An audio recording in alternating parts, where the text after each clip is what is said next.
হ্যাঁ, শুরু করব। ম্যাট 1594 এটা এর আগেও বলেছি, আবারও বলছি, এটা কিন্তু টেট উত্তীর্ণদের কাছে একটা দুঃস্বপ্ন। এর থেকে আমি কোনো অ্যাপ্রোপ্রিয়েট ওয়ার্ড খুঁজে পেলাম না। ম্যাট 1594 1594 টেট উত্তীর্ণদের কাছে কিন্তু এটা একটা দুঃস্বপ্ন ভাববেন। এত সব প্রস্তুতি, এত সব কর্মসূচি, এত সব আন্দোলন, এত সব বৃষ্টিতে ভেজা, এগুলো সব বিফলে যাবে যদি ম্যাট 1594 কেসটা যদি বেঁচে যায়। এটা মাথায় রাখবেন। পরিষ্কারভাবে বেশি কথা বলবো না। আজকে খুব খারাপ লাগছে, অ্যাডভান্স লিস্টে অলরেডি দেখতে পাচ্ছি আমরা, অ্যাডভান্স লিস্টে কিন্তু 6 তারিখে কিন্তু ম্যাট উঠছে, এটা কনফার্ম। তো এই 1 লক্ষ যদি ঢুকে যায় আমাদের মধ্যে, আর কিচ্ছু করার থাকবে না। তো কথা হচ্ছিল স্যারদের সাথে, বললো এই আন্দোলন বলিস আর যা বলিস, এই ম্যাট যদি বেঁচে যায়, ম্যাট যদি একবার চলে আসে 1594, আর আন্দোলন কেন, আন্দোলন করারও কোনো জায়গা থাকবে না, বসে যেতে হবে।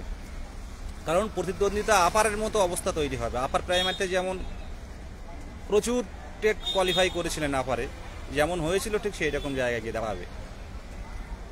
খুব বাজে লাগছে। এই মহিতের সাথেও কথা বলছিলাম, কেস কিন্তু 6 তারিখে উঠছে, এটা খারাপ লাগছে। এটা দীর্ঘদিন ধরে কেসটা ওঠেনি। তো এবার কিন্তু যেহেতু একবার হিয়ারিং ডেট শুরু হয়ে গেছে, এবার কিন্তু পর পড়তে থাকবে। তো এই জায়গায় দাঁড়িয়ে একটু চিন্তিত। আজকে মঙ্গলবার দিন কেস উঠবে, সামনে শনি, আজ শুক্রবার, শনি, রবি, সোমবারটা হাতে আছে, মঙ্গলবারে কিন্তু কেসটা উঠছে 1594। এইটুকুই বার্তা দেওয়ার দরকার ছিল। এই যে গত মার্চ মাস থেকে যেভাবে পথে নেমেছি, হয়তো এগুলো স্রোতের জলে ভেসে যেতে পারে। এটা খুব খুব ভাবনার বিষয়। শুধু এটুকু বলবো, যেটুকু পারি আমাদের দিক থেকে, অ্যাডভোকেট দাঁড় করানো, কনফারেন্স করানো, কলকাতা হাইকোর্ট থেকে স্বনামধন্য অ্যাডভোকেটকে নিয়ে জানানো, গিয়ে ওখানে দিল্লির অ্যাডভোকেটের সাথে কনফারেন্স করা, তাকে বোঝানো, ফাইল দেয়া, ইডি সিবিআই যে ফাইলগুলো 2014 টেটের বিরুদ্ধে করা হয়েছে সেগুলো দেয়া, আপডেট দেয়া, অ্যাডিশনাল আপডেট যেগুলো দিতে হয় সেগুলো যেটুকু যা দেওয়ার আমরা কিন্তু চেষ্টা করছি। আমাদের যারা ঐক্যমঞ্চ, আমরা মহিত, পাত্রজিৎ, হাফিজুর রহমান থেকে শুরু করে যাদের যা সুবিধা লাগে 2017 টেটেও বা যারা এই করেছিল তাদেরও যদি সুবিধা তাদের প্রয়োজন হয়, অবশ্যই কাজে লাগিয়ে ম্যাটটাকে আটকানোর চেষ্টা করছি। আমরা চেষ্টা করছি, কি হবে কেউ বলতে পারি না। শুধু এটুকু, সাধারণ টেট কোয়ালিফাইডদের, যারা এর আগে শুধু 22 না, যারা 14 টেট হোক আর 17 টেট হোক, যারা এখনো পর্যন্ত চাকরি পায়নি, সবার ক্ষেত্রে কিন্তু এই ম্যাটটা কিন্তু তাদের কিন্তু প্রত্যক্ষভাবে ক্ষতি হতে পারে।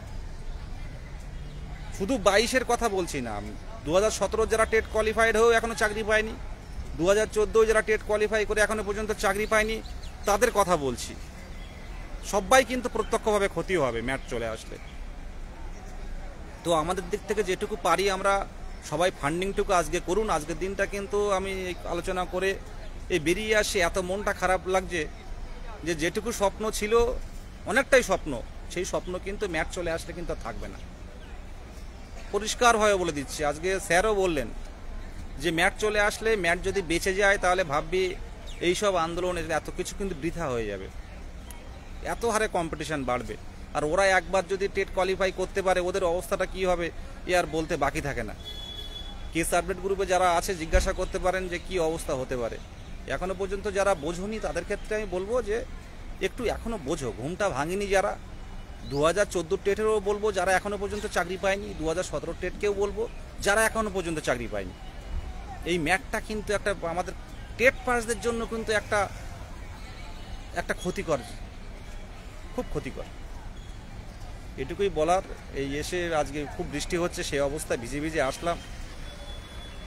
আর একটা জামা ছিল সাথে হাত ধরতে নিয়ে এসেছিলাম, এখন তো বাইরে বেরোলে একটা জামাই হয় না, সেই শার্টটা পরে নিলাম। আর একটা ভিজে গেছে, ব্যাগের মধ্যে ঢুকে গেছে। তো এইরকম কষ্ট করে আসলাম, যেহেতু না আসলে নয়। অনেক জায়গা থেকে মানে পার্থকেও আসার কথা ছিল, সুভাষেরও আসার কথা ছিল, তো এত বৃষ্টি হচ্ছে তারা বেরোতে পারেনি। আমি কোনো মতে কষ্ট করে চলে এসেছি। আসতে তো হবে, এই লড়াইগুলো চালিয়ে যেতে হবে।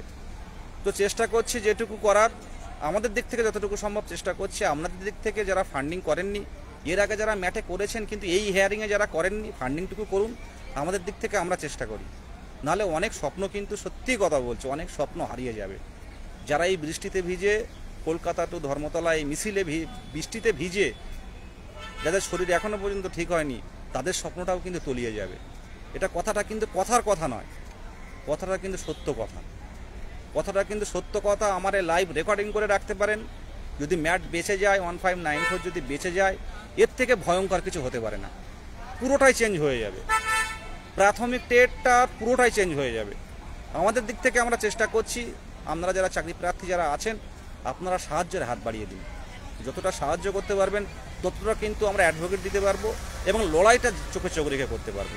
এটুকু বলার। ধন্যবাদ সবাইকে, সবাইকে সংগ্রামী অভিনন্দন। শুধু আবারও বলবো, যারা এখনও পর্যন্ত এইবারে আগস্ট মাসে যারা ফান্ড দেননি, জুলাই আগস্ট যারা দেননি, প্রশ্নভুলের ম্যাট 1060-এর কথা বলছি না,